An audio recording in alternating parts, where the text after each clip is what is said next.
That's how it is. I put it like that because it's an art. We're talking about little nuances. We're talking about details that sometimes seem silly to you and that they look like nonsense. It's not nonsense. It's a load of little things, and you have to bring all those little things together and make, like, an artistic whole. It really is an art. Look, I'll give you an example. Well, I always mention poets and writers.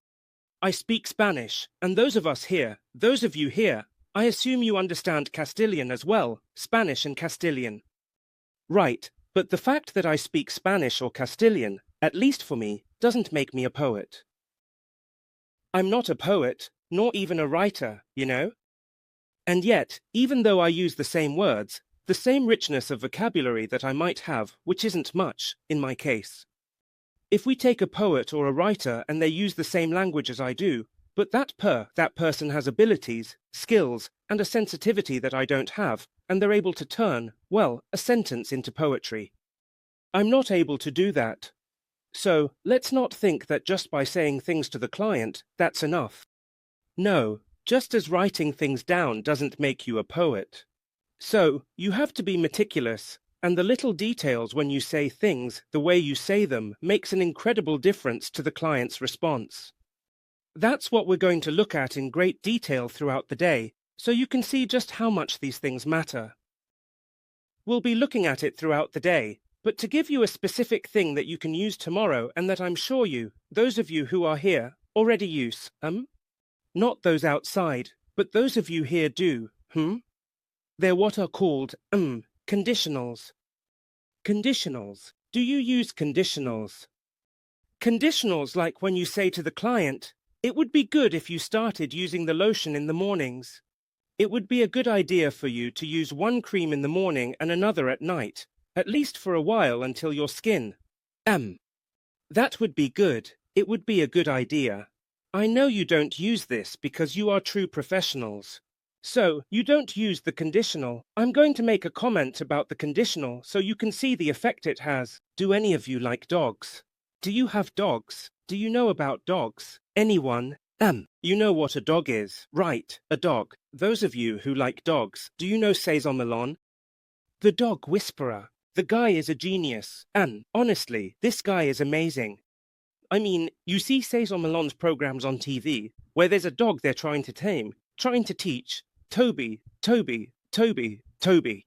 Toby ignores everything, ignores the owner who's been with him for 5 years, they're very close, feeds him, but Toby doesn't pay any attention at all. Toby ignores him. Now Cesar Millan turns up. Toby, yes. Toby immediately does as he's told. What a bloke. He doesn't know this guy at all, and yet he comes over and obeys him straight away. This guy is, well, of course, he's a dog whisperer. And how is that? How is it possible that this bloke knows how to do this and the dog listens to him, even though he speaks our language as well? Yeah, but first of all, Cesar Millan obviously knows the breeds, he knows their characteristics and loads of other things, but above all he uses something that's crucial. Firstly, the dog doesn't understand languages, it just doesn't.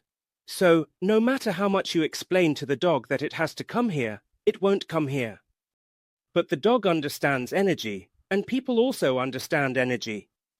So, it's not the same saying Toby, come as Toby, come or Toby, yes.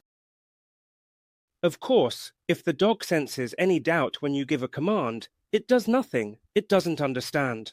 I mean, it's heavenly music, he's doing his thing. But when you give a clear, direct, precise command without any hesitation, there's a much greater chance he'll do it. That's why that energy, with such a strong imperative, directed at the dog, makes the dog pay attention to Cesar Millan and not to the owner. So, what happens then? The conditional doesn't transmit any energy at all. I mean, can you imagine talking to Toby like that? Toby, it would be nice if you came over and sat here instead of going into the neighbor's garden. It would be nice, Toby. Can you imagine talking to Toby in the conditional? It would be good, if you didn't leave your mess over there, you know, because then the neighbor blames me. It would be nice. Do you get this? This just won't do. I mean, the dog doesn't understand conditionals, because the conditional doesn't convey any kind of energy. The conditional is, it gives you a way out when you're talking to the client. It would be good if you started using the lotion in the morning. What you don't say, but is also implied, is, if you want to, A. If not, it's no big deal. You don't actually say this, but the other brain that's listening interprets it. That's the conditional. That's why the conditional doesn't transmit any kind of energy. So what should you do with the client? You don't have to shout at her or say, "Buy it now." No, you don't have to say anything like that, but use the imperative. You need to start using your solution in the morning. You need to, for at least 15 days, start using night cream and day cream. You need to. You don't have to shout at her, but you need to doesn't leave any way out. You need to go straight to the brain and it's an order. You need to. Whether she does it or not is another matter.